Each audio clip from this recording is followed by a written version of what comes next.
जय Hind friends, welcome to learning 360। मैं हूं अंजलि और इस वीडियो में हम BGDG 172 gender sensitisation society and culture के चैप्टर 3 को कवर कर रहे हैं। चैप्टर 3 का कुछ पार्ट रिमेनिंग रह गया था क्योंकि वीडियो लंबा हो जाता तो वीडियो कट हो जाता, इसीलिए हम कुछ स्लाइड्स रह गया था हमारा कुछ स्लाइड, तो वो कुछ स्लाइड्स को हम इस वीडियो में कवर करेंगे।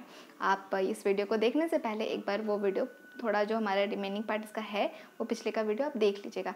इस वीडियो के डिस्क्रिप्शन बॉक्स में हम लिंक डाल देंगे। तो ये हमारा कंटिन्यूएशन है चैप्टर 3 का।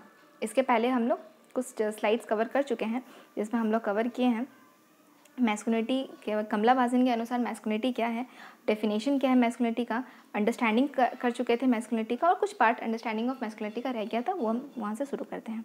चलिए, तो अंडरस्टैंडिंग जो है मैस्कुलिनिटी को जब तक हम समझेंगे नहीं तब तक हमारे सोसाइटी में या फिर हमारे ऊपर कुछ इनइक्वालिटी जो हो रहा है, लाइक सोशल इनइक्वल पावर जो हम पे थोपा जाता है। कभी कभी होता है ना, जैसे हमारे साथ कुछ प्रॉब्लम हो रहा होता है, हम समझ ही नहीं पाते।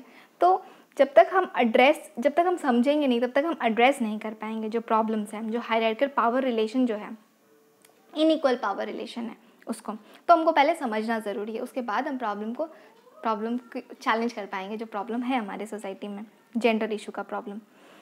तो हमारा जो मैस्कुलिनिटी है, जिस तरह से जेंडर सोशली कंस्ट्रक्टेड होता है, मैस्कुलिनिटी भी सोशली कंस्ट्रक्टेड होता है। ये बायोलॉजिकली नहीं है। बायोलॉजिकल प्रॉब्लम मतलब हम पहले भी जो पहले वीडियो में भी बताए थे कि ये बायोलॉजिकल ट्रेट नहीं है। एक इंसान के अंदर एक वो उसका जो सेक्स है वो मेल सेक्स है, दैट्स वाई वो ऐसा होगा, अग्रेसिव होगा, हॉट टेम्पर्ड होगा, फट से गुस्सा वाला होगा या फिर टॉलरेंट नहीं होगा। तो वो उसका सेक्स वो है, उसके अंदर जो क्रोमोसोम XY है, इसलिए वैसा नहीं है। इसलिए है क्योंकि हमारा समाज उसको वैसा बनाया है। तो ये सोशल कंस्ट्रक्शन का काम कर रहा है, मतलब सोशली कंस्ट्रक्टेड है ये, इसलिए नहीं है क्योंकि बायोलॉजिकल ट्रेट है। ठीक है, इसका एग्जाम्पल्स हम समझे थे, आप पिछले वाला वीडियो में देख लीजिएगा। तो कुछ एक्सटर्नल एजेंट है हमारे समाज में, कुछ एक्सटर्नल एजेंट है जो सोशलाइजेशन में हेल्प करती है, लाइक फैमिली। क्योंकि सबसे पहले तो बच्चा घर से ही सीखता है ना, जब उसका जन्म होता है, फ्रेंड से बाद में मिलता है, बाहर बाद में जाता है, स्कूलिंग उसका बाद में होता है, पहले तो वो घर पे ही सीखता है। घर से ही शुरुआत हो जाता है कि लड़के हो तो आप, वो बच्चा जब बोल भी नहीं पाता है ना, तब भी उसको ड्रेस वैसा देते हैं, टॉयज़ वगैरह ऐसे देते हैं, स्पाइडरमैन, हेलीकॉप्टर, और लड़कियों का बारबी डॉल, किचन सेट, ये सब लोग किए हैं, जेंडर सोशलाइजेशन में किए हैं। तो फैमिली, फ्रेंड्स, उसके बाद स्कूल है, स्कूल में भी बहुत ऐसा चीज़ें सिखाया जाता है कि आपको मेल है तो कैसा बिहेव करना है, फिर फीमेल है तो आपको कैसा बिहेव करना है। एक मेल कुछ स्टोरीज़ वगैरह में भी हम लोग को समझा देता है, इनडायरेक्टली और डायरेक्टली हम लोग को समाज सिखा देता है कि आपका जेंडर रोल क्या है। मीडिया भी बहुत बड़ा रोल प्ले करती है। आएगा हमारा इन कुछ 2-3 स्लाइड के बाद है मीडिया का क्या रोल होता है, वो हम समझेंगे डिटेलिंग में। फॉर एग्जांपल एक समझते हैं कि कुछ हमारे इंडियन सोसाइटी में कुछ सीरियल्स आता है जिसमें लड़कियों को बहुत आदर्श बहू की तरह दिखाता है। तो वो क्या दिखा रहा है कि आपको किस तरह से बिहेव करना है, आप अगर किस तरह से बिहेव करेंगे तो आप आदर्श बहू कहलाएंगे, लाइक गोपी बहू, या फिर और भी बहुत अच्छा सीरियल आता था कि हमको याद नहीं, एक्चुअली हम सास बहू का सीरियल देखते नहीं। तो बहुत कुछ आइडल्स होती हैं बहू जो बहुत अच्छी होती हैं, जो सबका बात मानती है और सब अपने दुख को भूल के सबके दुख सुख के बारे में सोचती है। अगर आप ऐसे हो और जैसा चाहती है, मतलब आप एकदम जितनी टॉलरेंट हैं, आप पे अन्याय होगा आप चुपचाप रहेंगी, बर्दाश्त करेंगे, तब आप बहुत अच्छी बहू हैं। ठीक है, और अगर आप अगेन से आवाज़ उठा देती तब तो फिर आप बदतमीज़ और बैड वीमेन की कैटेगरी में आ जाएंगे, जो हम लोग सेक्सुअलिटी के चैप्टर में कवर किए थे। उसके बाद हमारा आता है फैमिली, जिस तरह से एक बेबी बॉय को सोशलाइज करता है, लाइक कि आपको क्या पहनना है, किस तरह से रिएक्ट करना है, अगर ऐसा कंडीशन आता है तो आपको क्या करना है। अगर लड़की है तो उसको क्या है, वो घर में आएंगी, बोलेंगी कि मेरे साथ ऐसा हुआ तो चलो भाई या चलो पापा। पर लड़का है तो लड़को को हिट बैक करने के लिए बोला जाता है कि अरे लड़का है तो तुम कैसे मार खा के आ गया, तुम मार खा के नहीं आ सकता, मार के आओ, जैसा भी हो, है ना। तो ये सब हम लोग शुरू से सिखाते हैं। तो वो बचपन से वो बच्चा देख रहा होता है, सीख रहा होता है। लाइक आप ये भी देख सकते हैं कि घर पे है एक छोटा लड़का है या लड़की है, छोटा लड़का है, ठीक है, वो घर पे देख रहा है कि जो मेरी बड़ी दीदी है या फिर पापा हैं, मम्मी को थोड़ा दबा रखे हैं। लाइक पापा जब बोलते हैं तो मम्मी चुप हो जाती है, सहम जाती है। तो वो वही सीखेगा, वो वैसा ही कैरेक्टर वो डेवलप करेगा अपने ऊपर भी। और बहन जो है, उसकी जो छोटी बहन है, वो भी यही सीखेगी कि मम्मी कैसे बिहेव करती है, कि वो टॉलरेंस वाला आदत को डेवलप करेगी कि मेरे को टॉलरेंट रहना, मेरे को इतना अग्रेसिव नहीं बनना। और लड़का जो बेबी बॉय है वो कैसा डेवलप करेगा, पापा के जैसा। तो वो अपने मम्मी पापा से सीख रहा होता है। तो वो हमारा फैमिली ही है जो हम लोग को सोशलाइज कर रहा होता है, बहुत बड़ा रोल प्ले करती है। पैट्रियार्की जो है ना, पैट्रियार्की क्या होता है, लाइक जो पहले हम लोग बताए हैं कि पुरुष प्रधान जो है, जिसमें मेल का रूल चलता है, वही समाज में इनइक्वालिटी स्प्रेड करती है कि एक जने ज़्यादा पावरफुल होंगे और एक जने लेस पावरफुल होंगी। जो मेल होंगे वो पावरफुल होंगे और जो फीमेल होगी वो लेस पावरफुल होगी, वो वीक होंगी, वो उनको सहारा का ज़रूरत है। और सहारा कौन देंगे? वो मेल मेंबर देंगे। सीरीज में भी दिखाता है ना कि या फिर अब कभी जैसे आप देख सकते हैं कि अकेले नहीं जाएंगी लड़की, कौन जाएगा आपके साथ? एक प्रोटेक्टर जाएंगे, आपके भाई या आपके पापा या अंकल। ठीक, किस लिए जा रहे हैं? आपको प्रोटेक्ट करने के लिए। आप अकेले नहीं जा सकती। ठीक, हम ये नहीं बोल रहे हैं कि आप उनको छोड़ दीजिए अकेले। वो समाज एक विशेष साइकिल में फंसा दिया है हम लोग को कि पहले तो इनइक्वालिटी स्प्रेड करेगा, फिर आपको अकेले जिसके कारण आपके मन में डर होगा, और उस डर से आप ना चाहते हुए भी आप हमेशा डिपेंडेंट ही रहेंगी और सबऑर्डिनेटेड ही रहेंगी। तो रेप बस ना यहाँ पे सेक्सुअल प्लेजर ही नहीं रहता है कि क्योंकि लाइक आप ये बोल सकते हैं कि जो रेप करते हैं उनको सेक्सुअल अरोजल के कारण करते हैं, उनको उनका हार्मोन्स इंक्रीज कर जाता है, दैट्स वाई करते हैं। ऐसा ही बात नहीं है, बस यहीं तक नहीं रहता है। रेप एक तरह से समाज में बहुत गंदा मैसेज पहुंचाते हैं कि विमेन को एक पनिशमेंट की तरह भी देते हैं। समाज में भी वो समाज को भी पनिशमेंट दे रहा है। ऐसा समाज का सोच रखने वाला जो पैट्रियार्की है कि लड़की अकेले रात में जा रही है तो उसको हम पनिश करेंगे बाय रेप। बहुत ब्रॉड, थोड़ा कॉम्प्लेक्स है, जब अगर डिटेल में आएगा ये टॉपिक तो हम लोग डिटेल में कवर कर लेंगे। अभी फ़िलहाल यहीं तक इसके टॉपिक पे देखते हैं। मैस्कुलिनिटी क्या डिफाइन करता है? मैस्कुलिनिटी खाली मैन और विमेन के बीच में ही रिलेशन नहीं बताता, ये मैन और मैन के बीच में भी रिलेशन बनाता है, जिसमें हम हेजिमोनिक मैस्कुलिनिटी देखेंगे। अगर कोई मेल बहुत स्ट्रांग है, माचो सा है, तो वो ज़्यादा पावर दिखाएगा, और जो थोड़ा सॉफ्ट है, थोड़ा आदर्श टाइप है, थोड़ा इमोशनल है, तो वो सबऑर्डिनेटेड सा रहेगा, उसके ऊपर ज़्यादा हम लोग पावरफुल दिखाएंगे। जैसे ज़्यादा जो दबंगी लड़का होगा ना, जो कॉलेज में अगर आप देखेंगे थोड़ा लड़ाई वड़ाई करने वाला लड़का होगा, दबंगी सा हो, तो वो एकदम ढीठ जैसा चलेगा। और जो थोड़ा नॉर्मल सा लड़का होगा, जो तो ज़्यादा लड़ाई वड़ाई पसंद नहीं करता, तो उसको बोलेंगे कि अरे तुम तो मम्माज बॉय हो, मतलब मम्मी का बेटा, अभी भी मम्मी की गोदी में आएगा, पल्लू के पीछे छुप जाए, एंड सो फॉर। बहुत सारे लोग को स्टेटमेंट दे दिया जाता है। तो लड़के भी फेस कर रहे होते हैं ये जो लड़कों का जो मैस्कुलिनिटी है, जो इनइक्वल पावर है, वो लड़के भी फेस करते हैं, बस विमेन ही फेस नहीं करती, बस विमेन तक ही इशू नहीं रहता है। ये जो है ना परसेप्शन जो है कि विमेन अगर चाहती हैं, अगर विमेन को भी पावरफुल बनाना है, तो उनको किस तरह से एट्रीब्यूट रखना पड़ेगा, किस तरह से ट्रेट रखना पड़ेगा? Like man.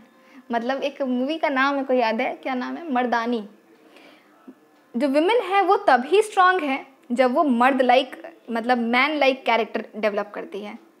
इसीलिए उसको बोला, मतलब रानी मुखर्जी को उस मूवी में बहुत स्ट्रांग दिखाया गया है, बहुत ही ब्रेव विमेन की तरह दिखाया है, इसलिए उसको क्या नाम दे दिया गया है? मर्दानी। मतलब आप ब्रेव, आप स्ट्रांग तभी हैं जब आपके अंदर क्वालिटी किसकी तरह है? मर्द की तरह, मर्दानी। समझ रहे हैं? तो क्या दिखाना चाह रहे हैं आप? विमेन तभी, ऐसा तो नहीं है ना, हिंदू माइथोलॉजी में देखिए कि ये कट रह गया ना कि आप विमेन को तभी स्ट्रांग बोलेंगे जब वो मैन की तरह कैरेक्टर दिखाएगी या मैन की तरह वो कैरेक्टर डेवलप करेगी। ठीक है, ये थोड़ा स्टेटमेंट ही रुक गया था। दूसरा आता है, जैसे एक एग्जांपल से और समझते हैं कि आप देखते होंगे हिंदू माइथोलॉजी में जो दुर्गा माँ है, माँ दुर्गा जब महिषासुर का जब वध करती है, तो क्या वो मैन के कैरेक्टर में आती है या सिंपली वो सो कॉल्ड साड़ी पहनती है? जैसा उनका एक जेस्चर होता है, विमेन का जेस्चर होता है, जो नाड़ी का जेस्चर है, उसी में वो एक बड़े से राक्षस को मार देती है ना। ऐसा तो नहीं है ना कि वो मर्दानी की टाइप आती है, मेल किस तरह आती है, ऐसा नहीं है। जो विमेन है ना, वो अपने जिस तरह से वो बायोलॉजिकली बनी है ना, उसके हिसाब से ही वो पावर्ड है, एम्पावर्ड है, मतलब वो पावरफुल है। ऐसा नहीं है कि अगर वो पावरफुल बनना चाहती है तो उसको मैन को कॉपी करना पड़ेगा। वो बिना मैन को कॉपी किए वो जैसी है वो उसमें भी वो पावरफुल हो सकती है। लाइक दुर्गा माँ बोल सकते हैं। ये नहीं है कि दुर्गा माँ को महिषासुर का वध करने के लिए उनको पैंट शर्ट पहन के या फिर कोई हम किसी के धर्म को नहीं ये डाल रहे हैं, बस हम एक बात बता रहे हैं कि जो मर्दानी वाला जो कंसेप्ट है ना, कि जो हमारे दिमाग में बैठा है कि अगर आप स्ट्रांग बनना चाहती हो मैन की तरह, या स्ट्रांग बनना चाहती हो तो आपको मैन की तरह बिहेव करना पड़ेगा या फिर मैन की तरह कुछ आदत को डेवलप करना पड़ेगा, पर ऐसा नहीं है। दूसरा हमारा आता है, ये समझ में आया कि जो मैस्कुलिनिटी है ना, ये बायोलॉजिकली नहीं है, ये क्या है? हमारा कॉन्शियसनेस है, हमारे दिमाग में बैठा हुआ है कि एक मेल होगा तो वो स्ट्रांग होगा, वो ब्रेव होगा, और एक फीमेल होगी तो वो वीक होगी। ठीक है, ऐसा, पर ये बस हमारे दिमाग में बिठाया गया, जो समाज बैठा रखी है। इसका और एग्जाम्पल्स हम लोग समझे थे कि वो एक आदमी जो घर पे वो जिस तरह से रहता है अपनी वाइफ के सामने, वो बाहर वो नहीं वैसे रहता है। अगर वो बाहर भी वैसे ही गुस्सा वाला रहता तो समझ में आता है कि हाँ ये बायोलॉजिकल ट्रेट है। ये हम लोग एग्जाम्पल में किए थे, इसके पिछले वाले वीडियो में आप देख लीजिएगा। दूसरा हमारा था मैस्कुलिनिटी कंस्ट्रक्ट। मैस्कुलिनिटी कंस्ट्रक्ट जो है ये बायोलॉजिकली नहीं है, ये बायोलॉजिकली जो बोला जाता है कि ये अरे वो तो मर्द है, वो तो बना ही ऐसा है, उसका ओरिजिन ऐसा हुआ है इसलिए वो ऐसा बिहेव कर रहा है, बट ऐसा नहीं है, वो मिथ है, ये बहुत बड़ा मिथ है। डिफरेंट सिचुएशन में जो मैन होते हैं वो अलग अलग बिहेव करते हैं। जैसे एक इसमें स्लाइड देखिए, क्या मर्द को दर्द नहीं होता है ना? कौन बोलता है मर्द को दर्द नहीं होता? मारो 2 थप्पड़ खींच के, मारो ना, 2 मिनट में रो देगा।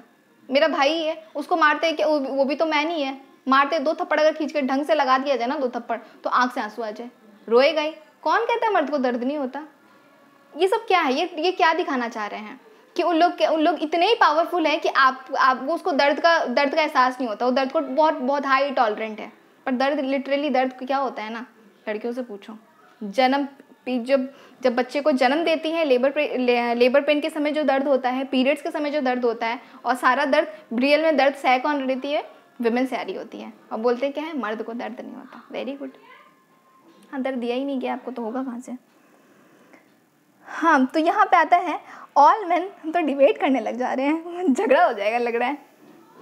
कुछ थोड़ा सा ना भावुक हो जाते हैं, मतलब सेंटिमेंट से जुड़ जाता है कुछ ऐसा। ये सेंसिटिव टॉपिक है ना कि थोड़ा हर लड़कियां या हर मैन फील करते हैं कि कुछ जेंडर इशू को, तो थोड़ा सा बह जा रहे भावना में, तो थोड़ा समझने की कोशिश कीजिएगा। नेक्स्ट हमारा आता है कि ये जो मैस्कुलिनिज्म है ना, जब आईइज्म कहीं लगा रहता है ना किसी वर्ड में, ये एक बिलीफ सिस्टम होता है। तो मैस्कुलिनिज्म एक ऐसा बिलीफ सिस्टम है जो जस्टिफाई करती है कि मैन सुपीरियर है, मैन का सुपीरियरिटी और डोमिनेशन को जस्टिफाई करती है। मतलब अग्री करती है इस चीज़ को कि हाँ, अगर मेल है तो सुपीरियर तो होंगे, मेल सुपीरियर होंगे ही और डोमिनेट करेंगे ही, और ये सही है, ये जस्टिसेबल है। मतलब इसको सही मानती है, इस पर वो क्वेश्चन नहीं करती है। अगर आपको भी ऐसा लगता है तो आपका भी सोच ऐसा ही है, आपका सोच मैस्कुलिनिज्म वाला है। दूसरा आता है हमारा फॉर्म्स ऑफ मैस्कुलिनिटी। कितने तरह का मैस्कुलिनिटी है? 4 तरह का 1 2 3 4 और नंबरिंग में थोड़ा इशू हो गया है। Hegemonic masculinity, subordinated masculinity, complicit masculinity और मार्जिनाइज्ड मैस्कुलिनिटी। ये 1 2 जो नीचे वाला है ना, ये थोड़ा नंबरिंग में एरर आ गया है। हेजिमोनिक मैस्कुलिनिटी क्या होता है? जब एक मैन और विमेन दोनों को ही सबऑर्डिनेट कर रहे होते हैं या डोमिनेट कर रहे होते हैं, लाइक उन पे रूल कर रहे होते हैं, अपना रूल दिखा रहे होते हैं, तो उनको हम बोलते हैं हेजिमोनिक मैस्कुलिनिटी। जिस तरह से एक फैमिली में एक जो मेल मेंबर है, जो पापा हैं, वो सब पे रूल करते हैं, उनका बात हर कोई मानता है, ठीक है, क्योंकि हमारा जो समाज है पुरुष प्रधान समाज है। अगर आपके घर में पैट्रियार्की बहुत ज़्यादा हाई लेवल में फॉलो किया जाता है, तो आपके घर में जो मेल मेंबर होंगे वो ही सब कुछ करेंगे, वो ही सब कुछ डिसाइड करेंगे, वो उस लायक हो या ना हो। ऐसा नहीं है ना, बहुत बार ऐसा होता है ना कि कुछ लड़के होते हैं, शादी हो जाता है, फिर भी वो उतने ज़्यादा दूरदर्शी नहीं होते, लाइक बहुत सारे डिसीजन वो सही नहीं ले पाते, पर उनकी वाइफ सही ले पाती है। पर नहीं, वो वाइफ नहीं लेगी, क्योंकि वो वाइफ है ना, वो लड़की है ना, उनका डिसीजन नहीं चलेगा। डिसीजन किनका चलेगा? मेल मेंबर का चलेगा, फादर का चलेगा, क्योंकि वो मेल है, भले वो कैपेबल हो या ना हो। तो ये क्या है? हेजिमोनिक मैस्कुलिनिटी है।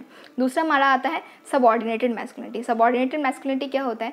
जब ये जो डोमिनेशन है ना दो मैन के ही बीच में हो रहा होता है, तो ये सबऑर्डिनेटेड मैस्कुलिनिटी होता है, जिसमें एक जैसे कि गे मैन को हमेशा सबऑर्डिनेट करते हैं स्ट्रेट मैन, लाइक जो हेट्रोसेक्सुअलिटी को जिनके अंदर हेट्रोसेक्सुअलिटी होता है, और वो किसी गे मैन को देखते हैं, उनको पता चलता है कि ये गे मैन है, तो उनके साथ ही बहुत मिसबिहेव करते हैं, उनको बहुत परेशान भी करते हैं। तो जो परेशान कर रहे हैं कौन है? ये जो कंडीशन आ रहा है, जो स्ट्रेट मैन गे मैन को परेशान करे, ये जो दिख रहा है, ये सबऑर्डिनेटेड मैस्कुलिनिटी है। उसके बाद हमारा तो नंबर 3 आता है कंप्लिसिट मैस्कुलिनिटी। कंप्लिसिट मैस्कुलिनिटी क्या होता है?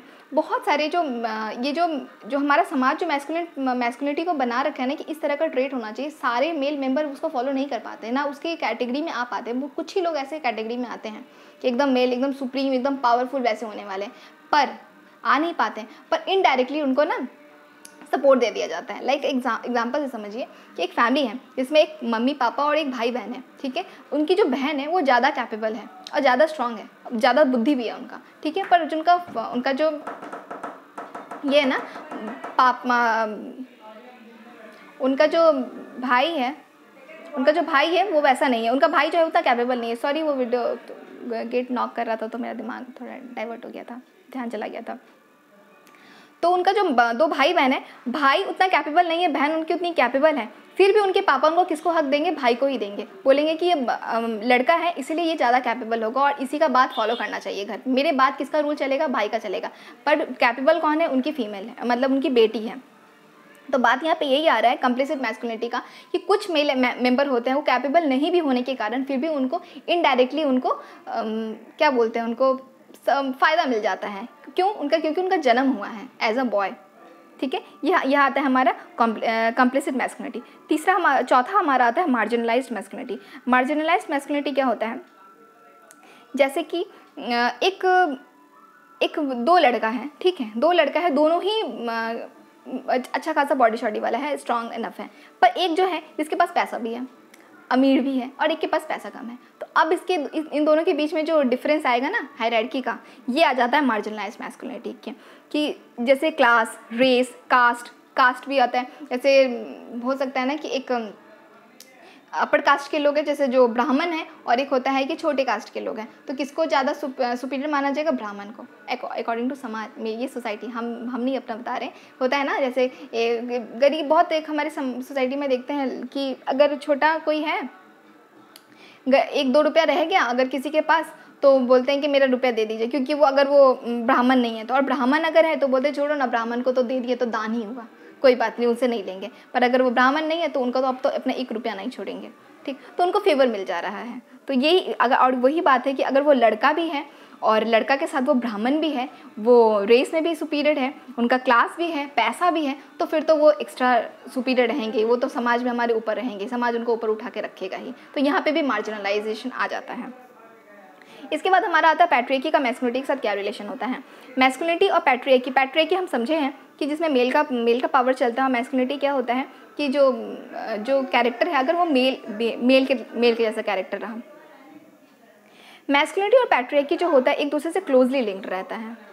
जैसे कि हम बोल सकते हैं कि एक अगर फैमिली है, when we say in a patriarchal family, head of the family is male, अगर वो मेल है तो ये कैसा रोल प्ले, ये कैसा दिखा रहा है, कैसा मैस्कुलिनिटी दिखा रहा है? हेजिमोनिक मैस्कुलिनिटी दिखा रहा है। पैट्रियार्की क्या रिप्रेजेंट करता है? Imbalanced impression of masculinity. Patriarchy prescribes a social world of power and subordination in which man are forced to compete in order to get benefits from inherited masculinity। Patriarchy क्या होता है? Prescribe करता है कि